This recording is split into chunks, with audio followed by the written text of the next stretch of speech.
رضا مصباحی صاحب تشریف لا رہے ہیں. حضرت مولانا الحاج شاہ مفتی حامد القادری صاحب دامت ظلہ کے صاحبزادے. نعرہ تکبیر، نعرہ رسالت. آپ کے علاقے، آپ کے دیار ویشالی، مظفرپور اور ریاست بہار کی ایک بہت ہی نامور علمی اور آفاقی شخصیت اس دور کی علامہ مفتی حامد القادری صاحب کی ہے. انہی کے نور نظر لختے جگر جو زبردست عالم اور اپنے ابا حضور کے نقش قدم پہ عمل پیرا ہے. علم میں، فضل میں، تقوی میں، زہد میں، درسگاہ میں، زبان میں، قلم میں، فن میں، دانشگاہ میں، جس زاویے سے دیکھیے یہ اپنے ابا حضور کے مظہر نظر آتے ہیں، عکس نظر آتے ہیں. سبحان اللہ. کیوں نور کی برکھا نہ ہو مہتاب فلک سے، روشن ہے وہ سرکار کے چہرے کی چمک سے. گلشن میں، بہاروں میں، نظاروں میں چمک ہے سرکار کے دندان مبارک کی چمک سے. ہو مصر کا بازار یا بازار مدینہ، یہ دونوں معطر ہیں رسالت کی مہک سے. جیسے ہی سنا پڑھ لیا فاروق نے کلمہ، بو جہل کا سنتا ہوں کلیجہ ہوا دھک سے. بو جہل کا سنتا ہوں کلیجہ ہوا دھک سے، بو جہل کا سنتا ہوں کلیجہ ہوا دھک سے. اور آتی ہیں مدینے سے تر و تازہ ہوائیں، محسوس یہی ہوتا ہے غنچوں کی چٹک سے. محسوس یہی ہوتا ہے غنچوں کی چٹک سے. آج جو عرس کی تقریب میں گہما گہمی افراتفری اور بالکل غیر منظم انداز میں لوگ گھوم رہے ہیں، پھر رہے ہیں، نوجوانوں کا ایک بڑا طبقہ ابھی بھی غفلت شعاری کی زد میں ہے.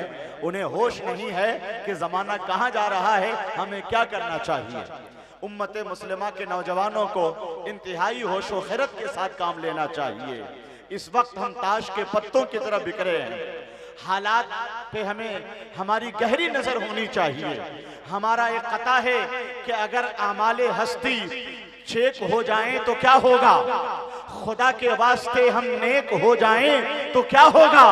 مسلمان آج ہر جانب بٹے ہیں ٹکڑے ٹکڑے میں، نبی کے نام پر سب ایک ہو جائیں تو کیا ہوگا. تو ایک جلسے میں، ایک عرس کی تقریب میں بھی ہم ایک نیک نہیں ہو سکتے، متحدہ پلیٹ فارم سے آواز بلند کرنے کی صلاحیت نہیں رکھتے تو پھر ہمارا شیرازہ منتشر ہی رہے گا. ہم اس وقت بھی خدا کے واسطے متحد ہو جائیں اور اپنے اندر غیرت ایمانی پیدا کرنے کی کوشش کریں. میں بہت تیزی کے ساتھ اس کاروان عشق و عقیدت کو لے کر آگے بڑھ رہا ہوں. کولکاتہ سے آئے ہوئے ہمارے معزز مہمان مقرر ذیشان آج کے جلسے کے خصوصی خطیب اور صدر اجلاس بھی ہیں. الحمدللہ باوقار عالم ہے، مفکرانہ فکر و نظر کی انجمن ہے. امام احمد رضا کے عشق کے فروغ کی راہ کشادہ اپنے کردار و عمل سے کرتے ہیں. ان کے نام کے آگے ہی رضوی لکھا ہوا ہے، یعنی حضرت علامہ مولانا قاری امان اللہ خان. جب کسی نام کے آگے خان دیکھتا ہوں تو یہ شعر یاد آتا ہے کہ احمد رضا کا نام ہے جب سے زبان پر، تہذیب مہرباں ہے میرے خاندان پر. جس نے تمام اہل سنن کو بچا لیا، قربان جاؤ ایسے بریلی کے خان پر. قربان جاؤ ایسے، اور صرف خان ہی نہیں، آگے رضوی بھی لگا ہوا ہے. ہمارے برادر عزیز قاری ریاض الدین صاحب بیٹھے ہیں. جب حضرت قاری امان اللہ رضوی صاحب کا استقبال ہوگا تو ان مصروں سے ہوگا کہ علم و حکمت کے سمندر کو رضا کہتے ہیں. داد دینا ضروری نہیں ہے، توجہ کے ساتھ سننا ضروری ہے.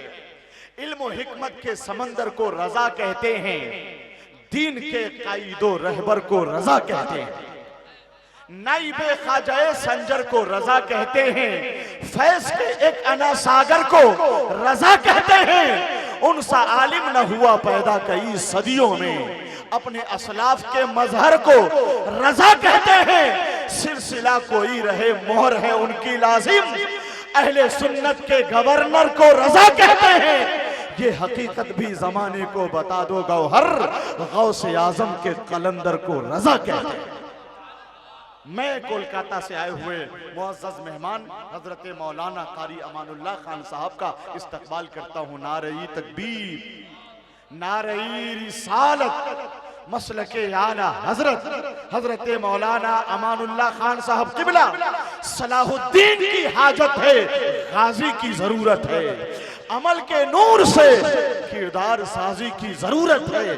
فقط جلسہ سجانے سے مسائل حل نہیں ہوں گے، اکثر مسجدیں خالی نمازی کی ضرورت ہے۔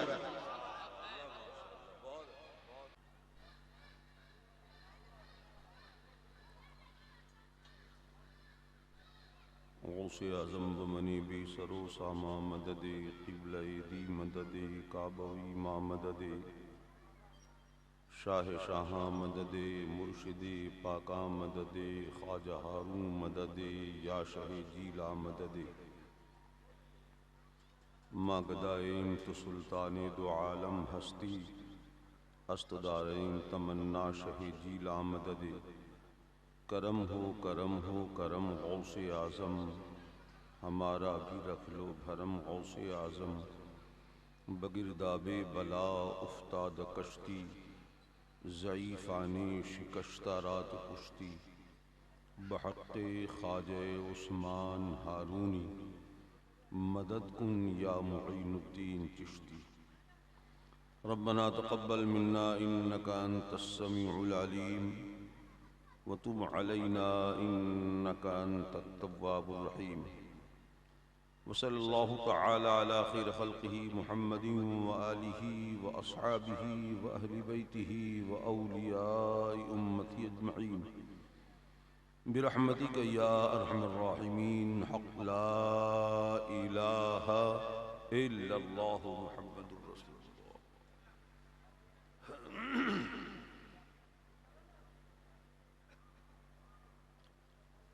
الحمد لله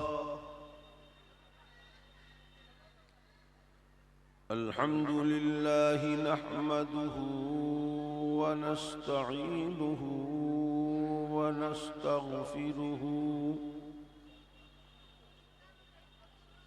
ونستغفره ونؤمن به ونتوكل عليه ونعوذ بالله من شرور أنفسنا ومن سيئات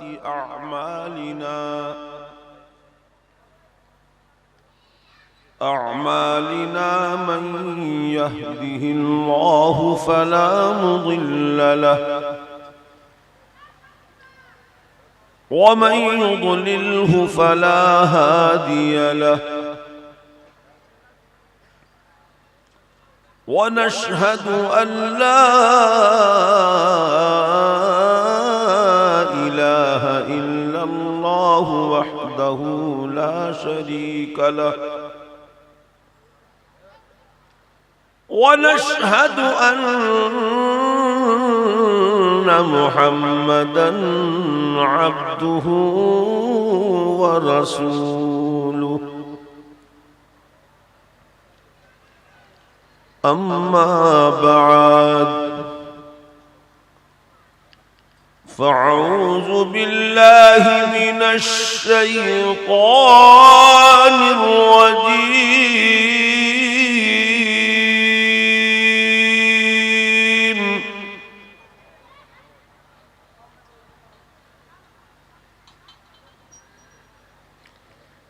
بسم الله الرحمن الرحيم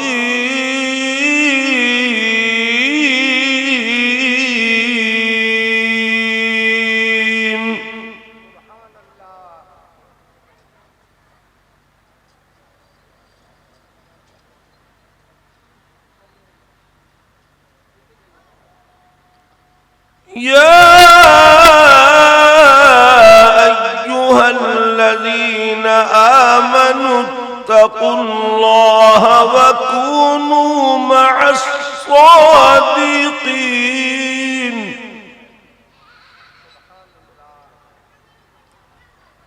آمنت باللہ صدق اللہ مولانا العظیم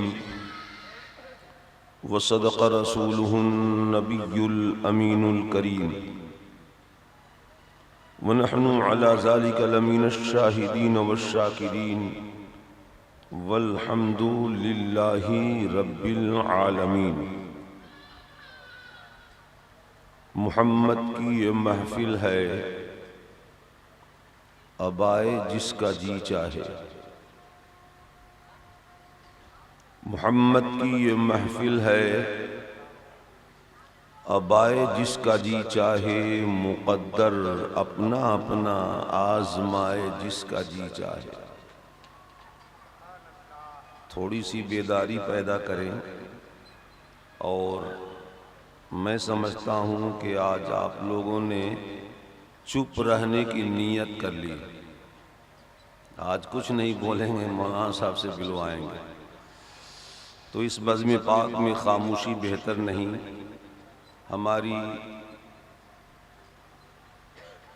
ہمارا کون سا عمل اللہ کی بارگاہ میں قبول ہو جائے، اور ہو سکتا ہے آپ کا یہ سبحان اللہ کہنا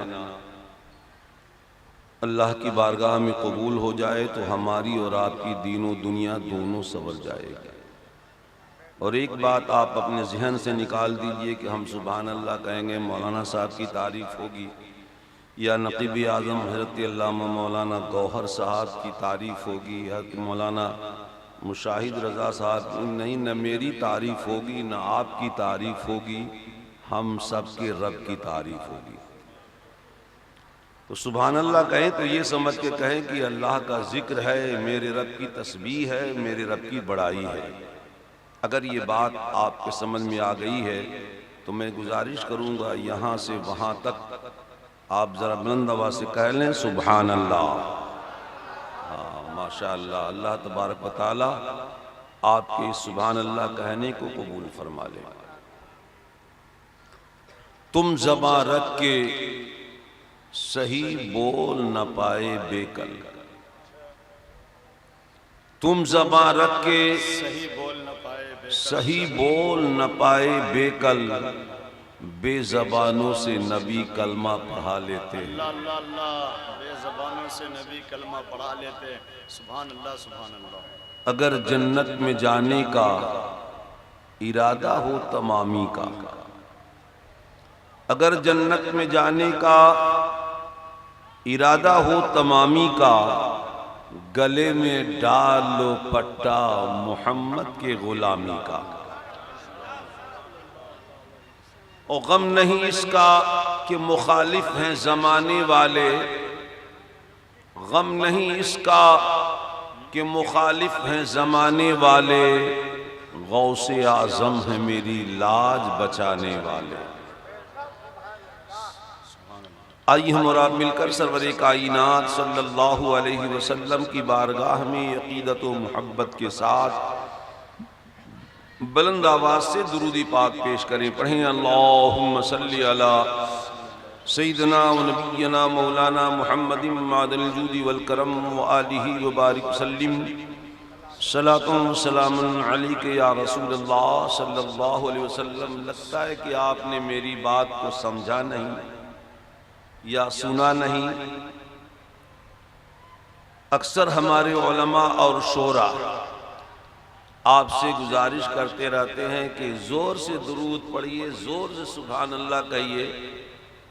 میں بھی پریشان تھا کہ ہمارے علماء اور شورا کو کیا ہو گیا ہے کہ جو آتا ہے یہی کہتا ہے زور سے درود پڑھیے، زور سے سبحان اللہ کہیے۔ کیا اللہ کی بارگاہ میں زور سے درود پڑھنا ہی قبول ہوتا ہے؟ کیا اللہ تبارک و تعالیٰ زور سے درود پڑھنا ہی سنتا ہے؟ اگر آہستہ پڑھی جائے تو کیا وہ نہیں سنتا ہے؟ تو پھر زور سے درود پڑھنے کی ضرورت کیا ہے؟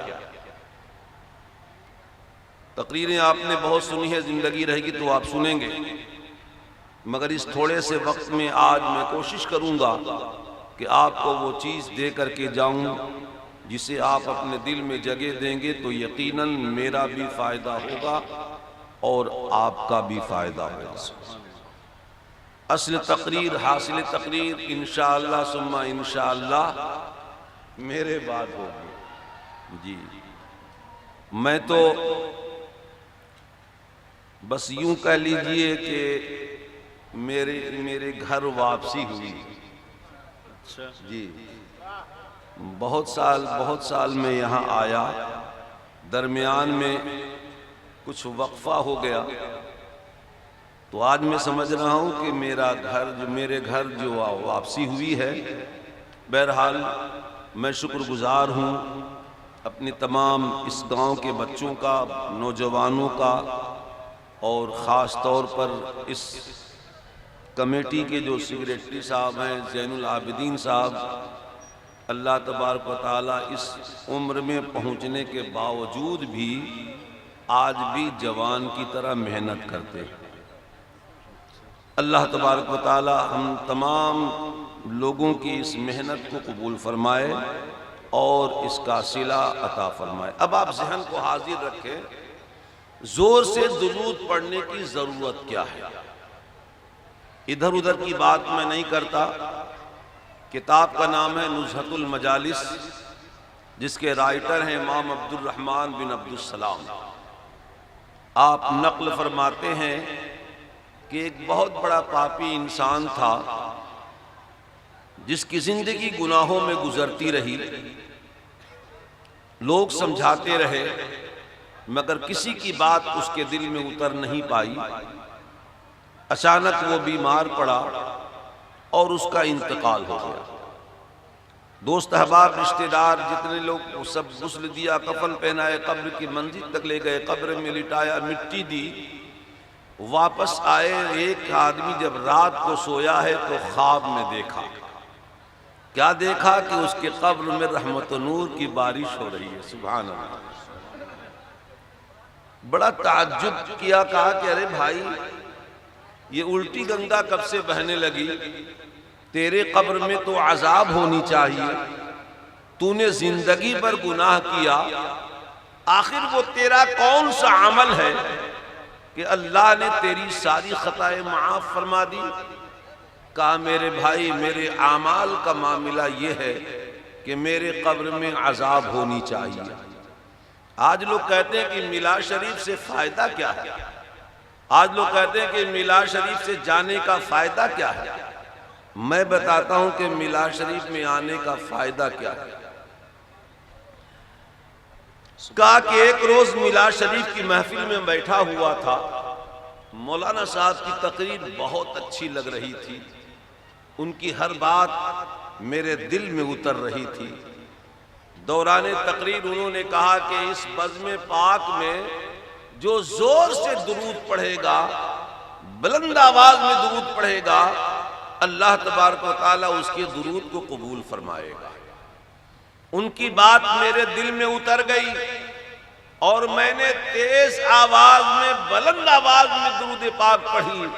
میرے بھائی میرے اعمال کا کوئی معاملہ نہیں ہے، یہ بلند آواز سے درود پاک پڑھنے کا معاملہ ہے۔ تو اگر بات آپ کے سمجھ میں آ گئی ہے، اور میرے آقا نے ارشاد فرمایا کہ اہل محبت کا درود میں خود سنتا ہوں، تو یہ تصور کریں کہ آج میرے سرکار ہمارے درود کو سماعت فرما رہے ہیں، کوئی بھی لب خاموش نہ رہے، اور آپ کے گلے میں جتنی آواز ہے اس آواز کے ساتھ آپ بلند آواز سے درود پاک پیش کریں۔ پڑھیں اللہم صلی علی سیدنا و نبینا مولانا محمد مال الجود والکرم وآلہ وبارک وسلم، صلاۃ و سلام علیک یا رسول اللہ صلی اللہ علیہ وسلم۔ رب کا ارشاد، یا ایہا الذین آمنوا اتقوا اللہ وکونوا مع الصادقین۔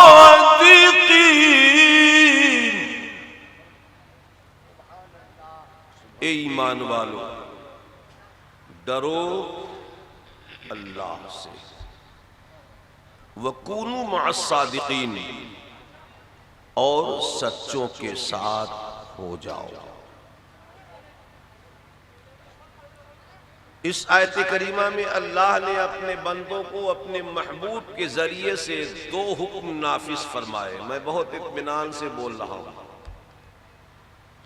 وہ تقریر بھی مجھ کو آتی ہے نعرے والی، مگر بہت پہلے میں نے چھوڑ دیا. بہت اچھا کیا جی اب بہت اطمینان سے بولتا ہوں تاکہ ہر بات آپ کے سمجھ میں آئے. جب آپ سمجھیں گے تو آپ اس پہ عمل کریں گے. اپنے محبوب کے ذریعے سے دو حکم نافذ فرمائے اور عام انسانوں سے مخاطب نہیں،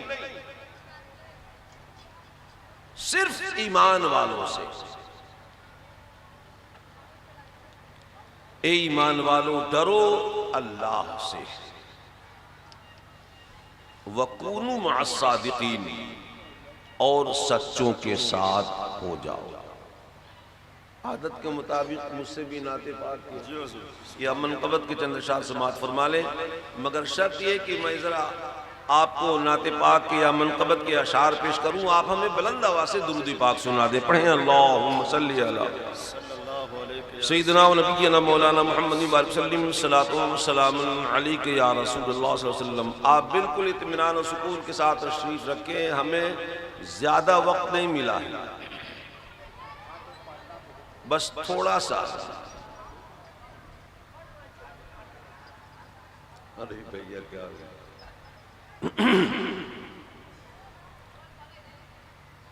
دو شعر سماعت فرمائے.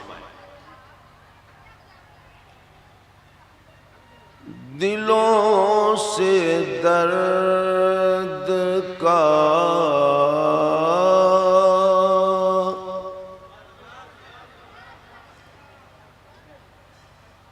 کانٹا نکال دیتا ہے.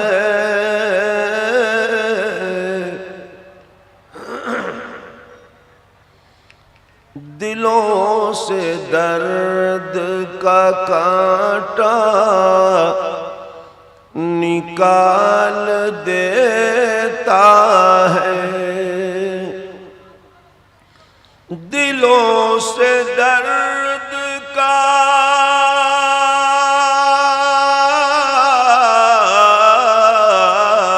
دلوں سے درد کا کانٹا نکال دیتا ہے. نبی کا ذکر مصیبت کو ٹال دیتا ہے. نبی کا ذکر مصیبت کو ٹال دیتا ہے. نبی کا ذکر جھوم کے بولے بھائی، زور سے بولیں سبحان اللہ. بولے نعرہ تکبیر، زور سے بولے نعرہ رسالت، مسلک اعلی حضرت فیضان سرکار سرکاہی. بہت اچھے حضرت ماشاءاللہ. دلوں سے درد کا کانٹا نکال دیتا ہے. نبی کا ذکر مصیبت کو ٹال دیتا ہے. میں قادری ہوں، میرا پیر غوث اعظم ہے. میں قادری ہوں، میں قادری ہوں، میرا پیر غوث اعظم ہے. لحد سے مردے کو زندہ نکال دیتا ہے. سبحان اللہ سبحان اللہ. ہمارے بہت اچھے غلام صابر صاحب نے ایک حکم دیا ہے. وہ امام اہل سنت اعلی حضرت کا وہ مشہور کلام اٹھا دو پردہ دکھا دو چہرہ. اس سے پہلے دو شعر سماعت فرما لیں. جب حسن تھا ان کا جلوہ نما، جب حسن تھا ان کا جلوہ نما، انوار کا عالم کیا ہوگا، ہر کوئی فدا ہے بن دیکھے، ہر کوئی فدا ہے بن دیکھے، دیدار کا عالم کیا ہوگا، بہت اچھے حضرت، بہت اچھے، واہ واہ، عالم کیا ہوگا، کیا ہوگا۔ ایک سمت علی، ایک سمت عمر، صدیق ادھر عثمان ادھر، ان جگمگ جگمگ تاروں میں سرکار کا عالم کیا ہوگا، سرکار کا عالم کیا ہوگا۔ آخری سے سماعت فرمائیں چونکہ وقت کم ہے۔ قدموں میں جبی کو رہنے دو،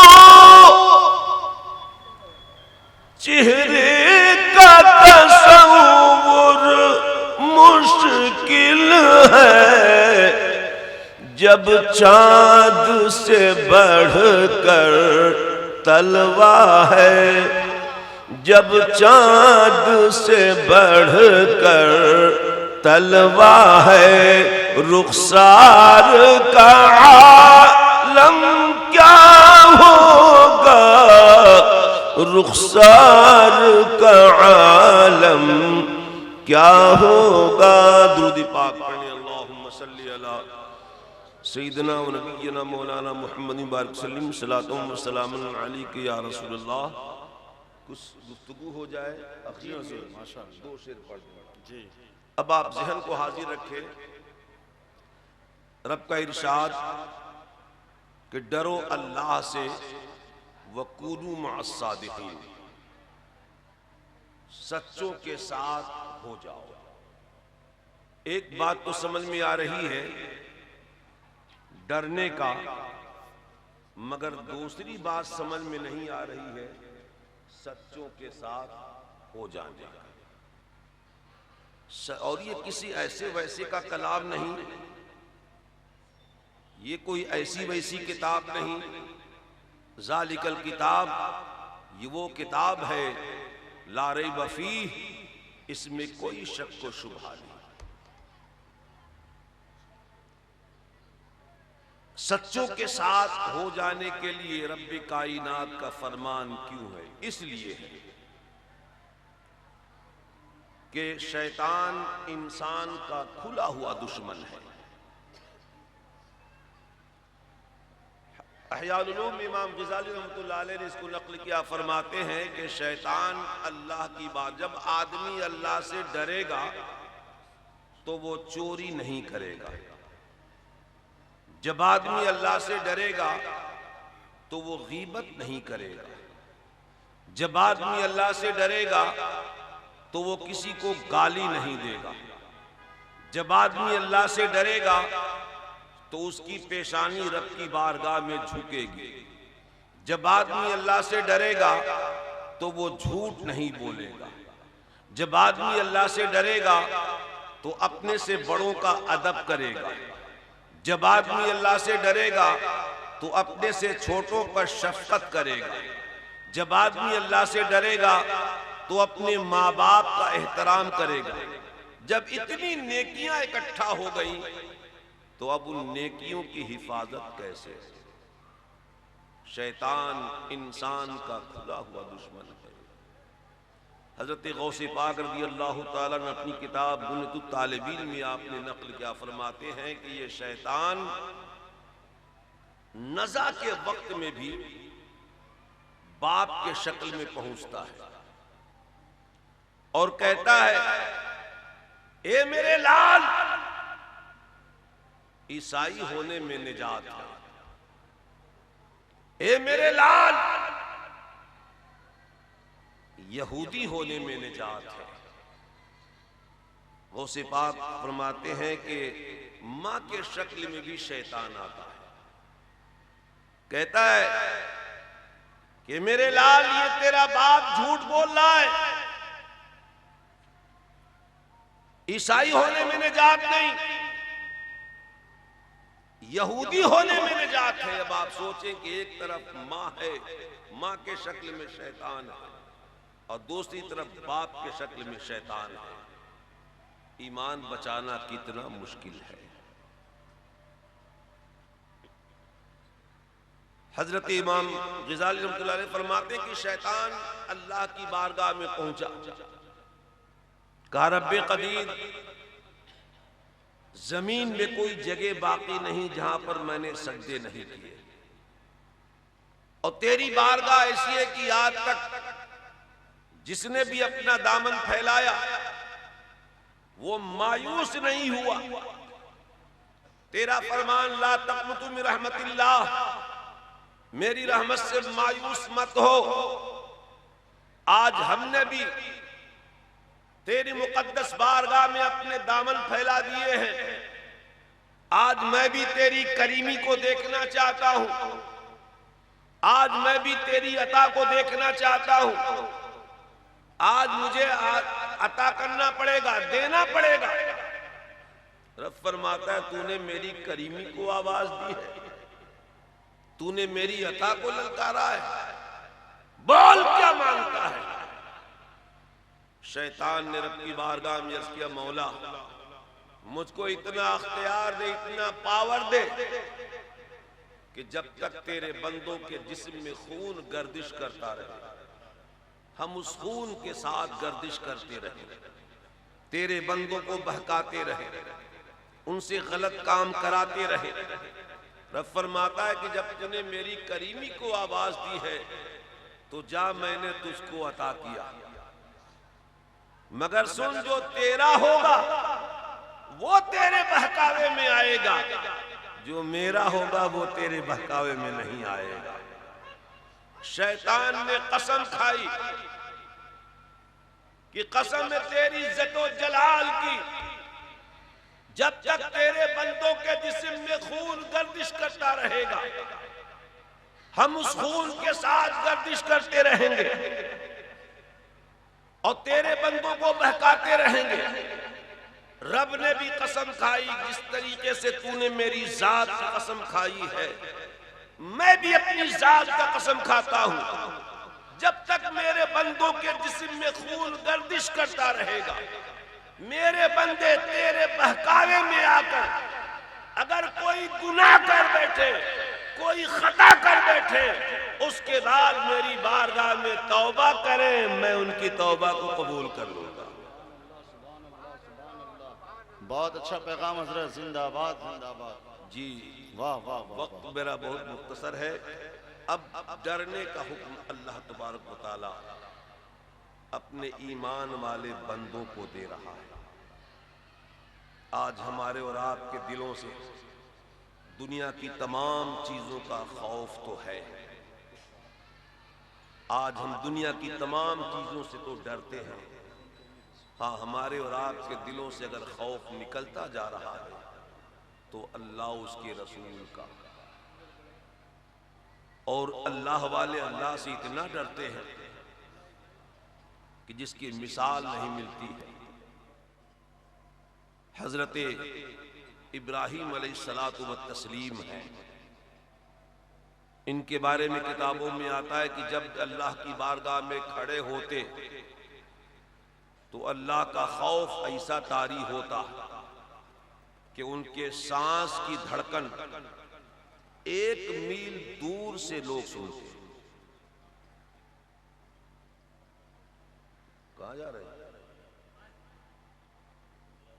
1 میل دور سے حضرت ابراہیم علیہ الصلاۃ والتسلیم کے سانس کی دھڑکن سنائی دیتی اور ایسا خوف طاری ہوتا کہ وہ بے ہوش ہو جاتے ہیں۔ اللہ تبارک و تعالیٰ جبریل علیہ السلام سے فرماتا ہے جبریل دیکھو میرے خلیل کو دیکھو، یہ کیا حالت بنا رکھی ہے۔ اے جبریل جاؤ میرے خلیل سے کہو کہ کوئی دوست بھی اپنے دوست سے اتنا ڈرتا ہے،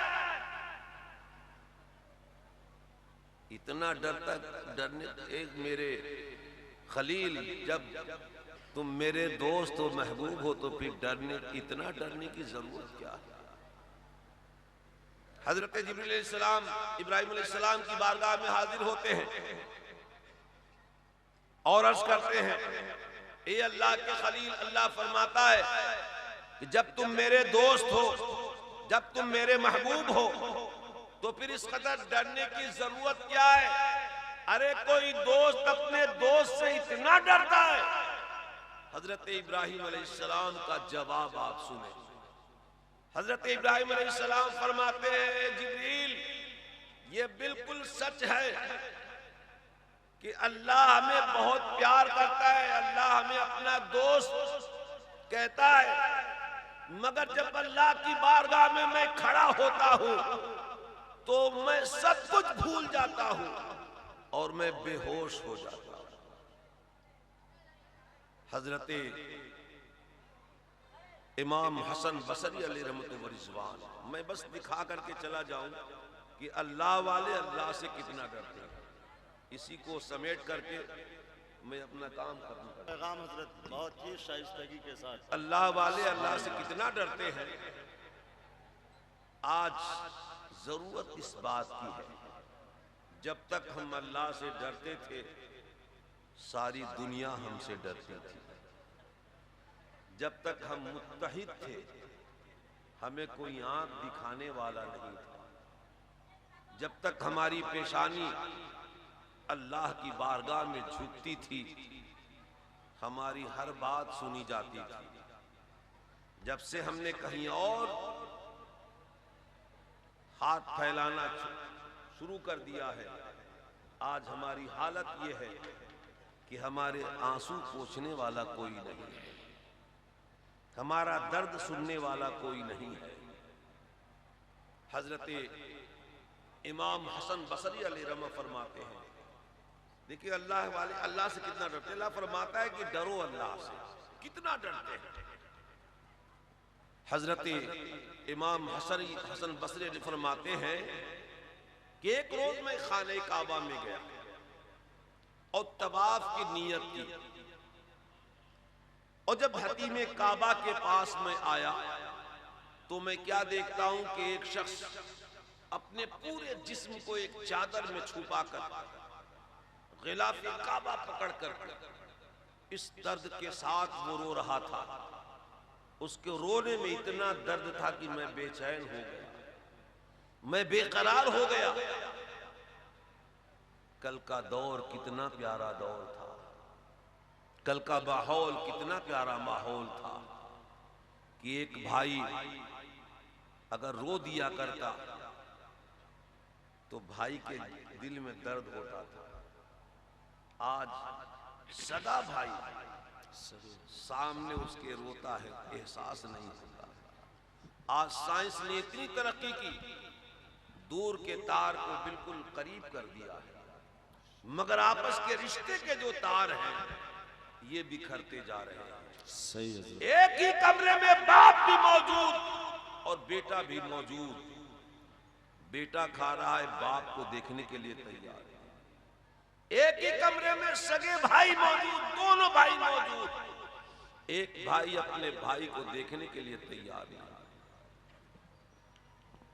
حضرت امام حسن بصری فرماتے ہیں کہ اس کو اتنی پریشانی ہوئی کہ دل ہی دل میں میں نے اللہ کی بارگاہ میں عرض کی رب قدیر یہ جو تیرا بندہ درد کے ساتھ رو رہا ہے، جب میرا طواف مکمل ہو جائے گا تو اس بندے کے لیے میں تیری بارگاہ میں دعا کروں گا۔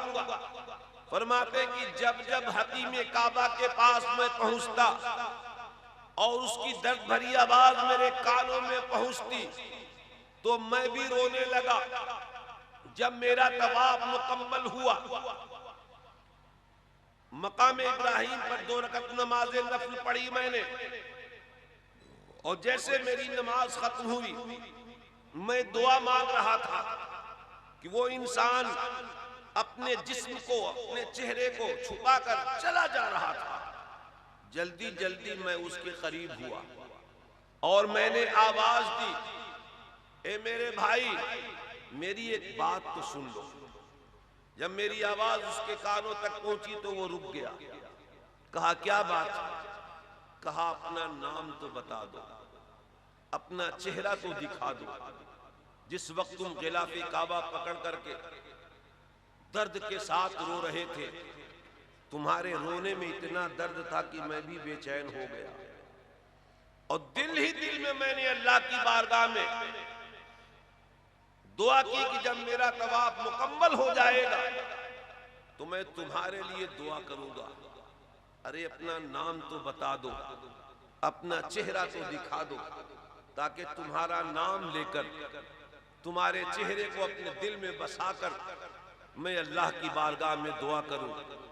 فرماتے کہ جب میں نے اتنا کہا تو اس نے اپنے چادر کو ہٹانا شروع کیا، اور جیسے چہرے سے چادر ہٹی ہے، جب میں نے اس کے چہرے کو دیکھا تو میرے زبان سے چیخ نکل گئی، ارے یہ تو امام حسن ہے، رسول کے نواسے ہیں، حضرت امام حسن رضی اللہ تعالیٰ عنہ، ان کا یہ حال۔ یہ تو امام حسن ہے، امام حسین کا کردار کیا تھا؟ جی بس اسی کے بعد میری گفتگو ختم۔ ایک پیغام، ایک نصیحت، ایک سبق لے کر کے جائیں آج۔ اگر آج امام حسین کی زندگی کو اپنے نگاہوں کے سامنے اپنے دل میں بسا لیا آپ نے، تو سمجھ لیں کہ آج ہم لوگوں کا آنا مکمل طور پر کامیاب ہے۔ حضرت امام حسین رضی اللہ تعالیٰ عنہ غریبوں سے اتنا پیار کرتے ہیں۔ آج حال یہ ہے، کل کلمے کا رشتہ اتنا مضبوط تھا کہ آج کے خون کے رشتے پر وہ بھاری تھا۔ آپ نماز پڑھ رہے تھے، ایک فقیر آتا ہے اور آواز بلند کرتا ہے۔ امام حسین رضی اللہ تعالیٰ عنہ اپنی نماز کو مختصر کرتے ہیں۔ ہم اور آپ ہوتے ہیں تو طول کر دیتے ہیں کہ یہ چلا جائے تو ہماری نماز ختم، مگر واہ رے میرے امام، نماز کو مختصر کیا اور دروازے پر آئے۔ کہا کیا بات ہے؟ کہا کہ حضور میں پریشان حال ہوں۔ آپ خادم کو حکم فرماتے ہیں کہ فلاں جگہ 200 دینار رکھے ہوئے لے کر کے آؤ۔ خادم کہتا ہے کہ حضور بس اتنا ہی ہے گھر میں اور اس کے علاوہ کچھ نہیں ہے۔ اگر وہ 200 دینار دے دیں گے تو گھر کا کام کیسے چلے گا؟ فرماتے ہیں جتنا میں کہتا ہوں اتنا سنو۔ آج ہم اور آپ 2 روپیہ دے کر اپنے دل میں سمجھتے کہ میں نے احسان کر دیا، مگر واہ رے میرے امام، غریبوں کو مدد کرنے کا کیا طریقہ دیا میرے امام نے۔ وہ 200 دینار لے کر کے آیا، خادم اپنے دستے مبارک میں رکھتے ہیں اور بڑے ہی ادب کے ساتھ، بہت محبت کے ساتھ سامنے پیش کر دیتے ہیں۔ کہا یہی میرے پاس ہے، خدا کی قسم اگر اس کے علاوہ بھی میرے پاس ہوتا تو آج میں سب آپ کو عطا کر دیتا۔ بس آخری بات، حضرت امام حسین رضی اللہ تعالیٰ عنہ کے سامنے ایک بدو آتا ہے۔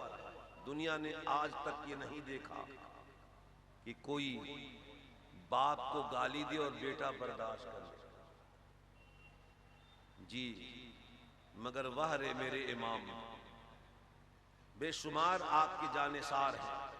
ایک بدو آیا اور کہا کہ آپ کون ہے؟ کہا آپ کا نام کیا؟ کہا میرا نام حسین۔ آپ کے والد کا نام؟ کہا علی۔ اب اس نے بدتمیزی شروع کی، امام پاک خاموش سنتے رہے. ان کے چاہنے والوں نے میان سے تلوار نکال دیا. کہا کہ حضور اگر حکم ہو تو اس کا گلا مار دیا جائے.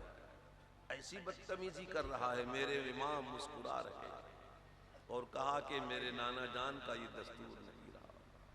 میرے نانا جان کا طریقہ یہ تھا، جو گالیاں بھی سن کے دعائیں دی بار بار، ایسے نبی پہ دوست تو قربان جائیے. میرے نانا جان نوازتے بھی تھے اور دعا بھی دیتے تھے. آتا ہے فقیروں پہ انہیں پیار کچھ ایسا، خود بھیک دے اور خود کہے منگتے کا بھلا ہو. میرے نانا جان کا طریقہ یہ تھا کہ جو بھی ان کی بارگاہ میں آتا نوازتے بھی اور دعا بھی دیتے. اس کے بعد جب وہ بول چکا تو کہتے ہیں سبحان اللہ. اب میرے امام پاک کا انداز دیکھتے ہیں. فرماتے ہیں سبحان اللہ، کیا خوبصورت آپ کا چہرہ ہے، بہت حسین ہے آپ. سبحان اللہ، آپ کے زبان سے یہ بات اچھی نہیں لگتی ہے. اگر آپ بھوکے ہیں تو میں آپ کو کھلاؤں گا، پیاسے ہیں تو میں پانی پلاؤں گا، تھکے ہوئے ہیں تو میں اپنے گھر لے چل کے آپ کو بستر بچھا کر کے آپ کو آرام کرنے کا انتظام کروں گا. اگر پیسے نہیں ہیں تو میں آپ کو پیسہ دوں گا. اتنا سننے کے بعد وہ خاموش ہو گیا. امام پاک اپنے گھر لے کر کے گئے، اس کو کھانا کھلایا، پانی پلایا اور بہترین بستر بچھا کر کے آرام کرنے کے لیے اس کو سلا دیا. جب صبح کو جانے لگا تو اس کے لیے آپ نے زیادہ راہ بھی دیے. چند قدم چلا ہے، کہا سرکار مجھ کو معاف کر دیا جائے. میں نے آپ کے والد کے متعلق میرا ذہن لوگوں نے خراب کر دیا تھا. سرکار یہاں تو میں کچھ اور دیکھ رہا ہوں.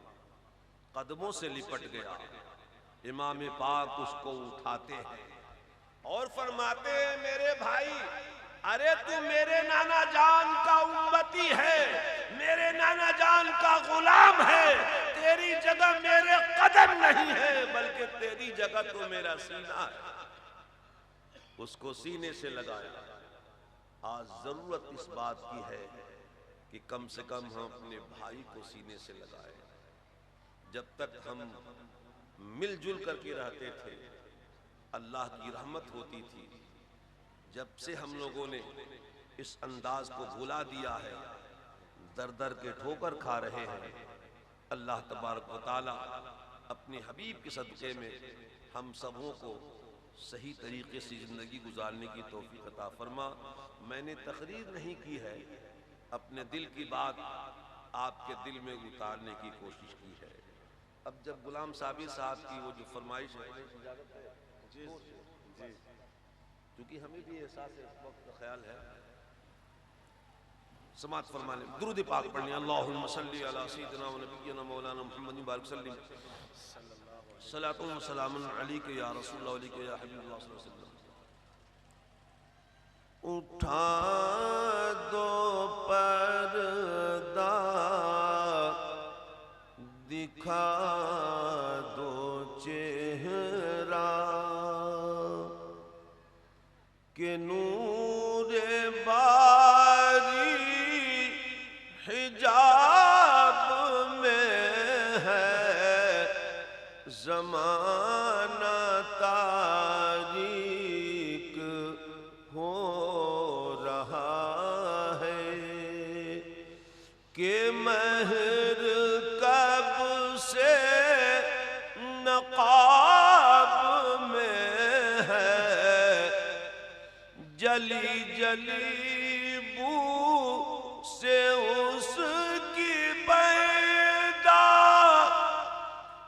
سوزش عشق چشم والا کباب آہو میں بھی نہ پایا مزہ جو دل کے کباب میں ہے کباب آہو میں بھی نہ پایا۔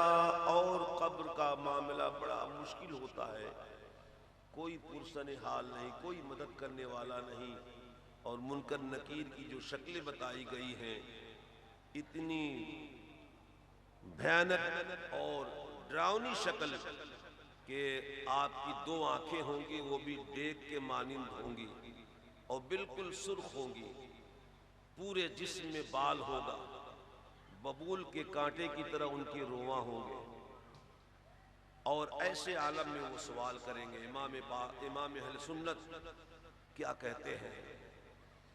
کھڑے ہیں منکر نکیر سر پر، نہ کوئی حامی نہ کوئی یاور، بتا دو آ کر میرے پیمبر کے سخت مشکل جواب میں ہے، بتا دو آ کر یہ لیجئے خطیب الہند شہزادہ حضور عزیز الاولیاء دنیائے خطابت کے بے تاج بادشاہ مفکر ملت مجاہد دورہ حضرت علامہ الحاج سیف اللہ علمی صاحب قبلہ کی بھی آمد ہو رہی ہے۔ زوردار طریقے سے استقبال ہو جائے، نعرہ تکبیر، اس کو زوردار طریقے سے کہتے ہیں، ہاتھ اٹھائیں بولیں نعرہ تکبیر، نعرہ رسالت، مسلک اعلیٰ حضرت عرس بشیری حضرت علامہ سیف اللہ علمی صاحب قبلہ، ماشاءاللہ۔